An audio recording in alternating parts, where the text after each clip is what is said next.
What's going on YouTube? It's your boy Air Joey here. It's been a while since I made a sneaker related video, but I decided that I want to make another video for a before and after comparison, and this time I'm doing the Nike Air Jordan 1 in the Royal colorway from 2017. Now before we get started, I want to make a couple of call outs here.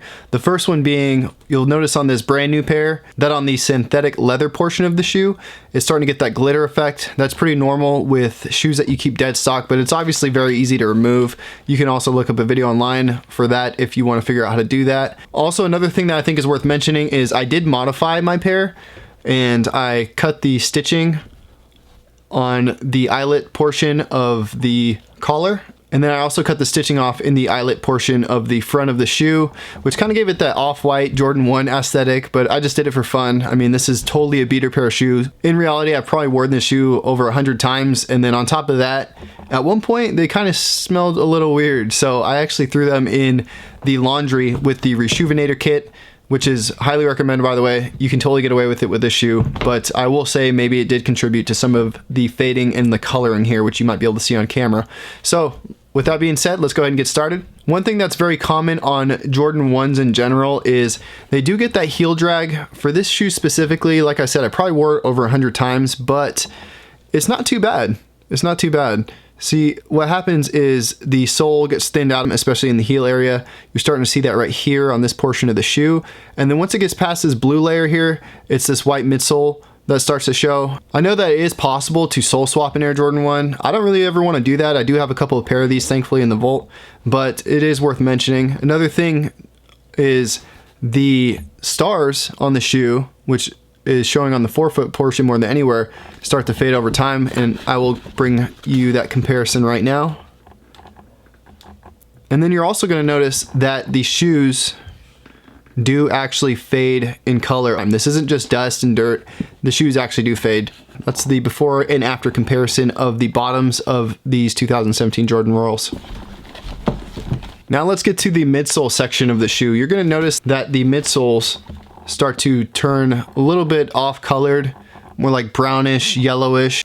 So you're gonna see that the midsole is yellowing there quite a bit. Also, the stitching that connects the midsole and the upper is starting to turn brown as well. There are tutorials online of how to whiten both the midsole and the stitching, but for me it's not that big of a deal. Here's what they look like when they're brand new. Pretty icy white.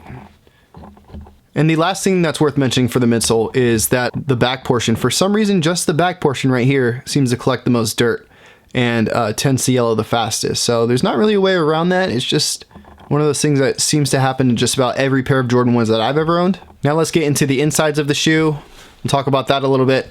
I'm not going to take out the insoles in these. This will eventually turn brown or like blackish. It's inevitable. Obviously the Nike in the heel of the insole is going to fade away as well, just because it's a print that just goes away over time. It wasn't worth me putting tape over it because that just kind of feels weird on my feet. I've done that before. Another thing is this is like a blue foam type of insole.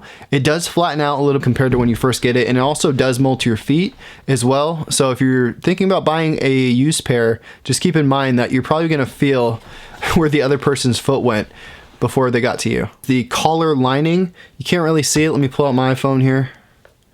You're going to see that it's kind of frayed a little bit, which isn't too bad of a sign that it's going to eventually completely fray to the point where that the fabric is broken open. Because as you can see right here, wow, these are nice.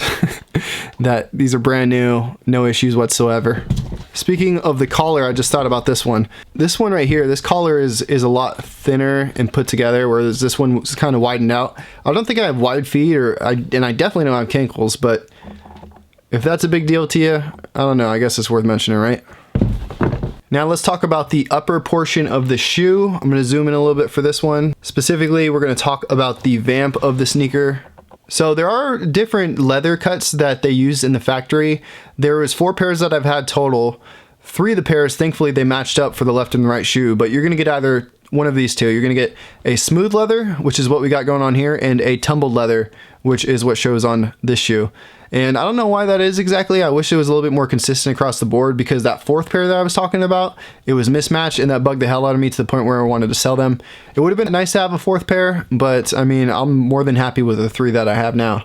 So what happens over time with the aging of the toe box is obviously you're going to get some creasing here.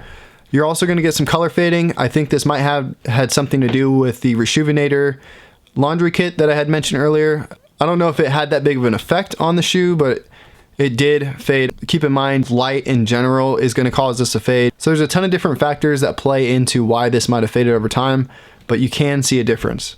And while we're talking about the vamp portion of the shoe, you will notice that it's pretty standard on Jordan 1s that this area of the shoe creases, which causes some abrasion on the royal blue leather part of the sneaker, which is shown right here.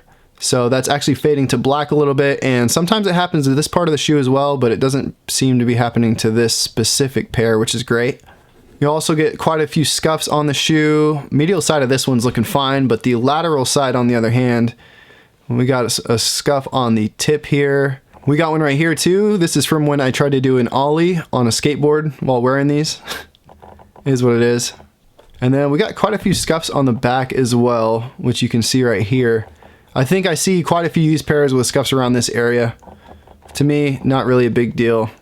But yeah, you know, I think about it, you can totally tell that the back portion of the shoe for the blue part is totally fading. And I already showed you guys what it looks like for the toe box, but let's just get you a quick zoom out and get you that comparison. You can definitely see the color fading on there.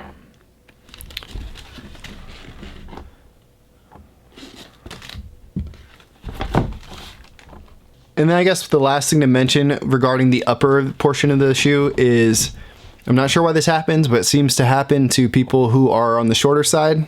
Me being 5'8", maybe that has something to do with it, or just having big calves in general, is the back portion tends to crease in this area of the shoe, which looks kind of gross, honestly. I wish it didn't. It seems like taller, skinnier people who wear the Jordan 1s don't really experience this effect, but it happened to me. Oh yeah, and another thing that's worth mentioning is that the glue actually separates, that connects the midsole and the upper together, and it's in the area of the shoe that creases. So it looks like crap. I guess that's another thing that's worth complaining about, but at least with the Jordan 1s, even the 85 pairs, they hold up because the midsole is actually stitched to the upper. So it's just a small glue portion right here that eventually gives out. All right, so hopefully y'all like that video, that quick comparison of the before and the after of the Nike Air Jordan 1 Royal from 2017. Me personally, this is my favorite Air Jordan 1 of all time, and I'm glad I have multiple pairs of them to be able to give you guys this comparison. If you liked the video, be sure to hit the like button. If you dislike it, go ahead and hit the dislike button. Really, I don't really care. This has been your boy Air Joey. Y'all have a great rest of your day now, and peace out.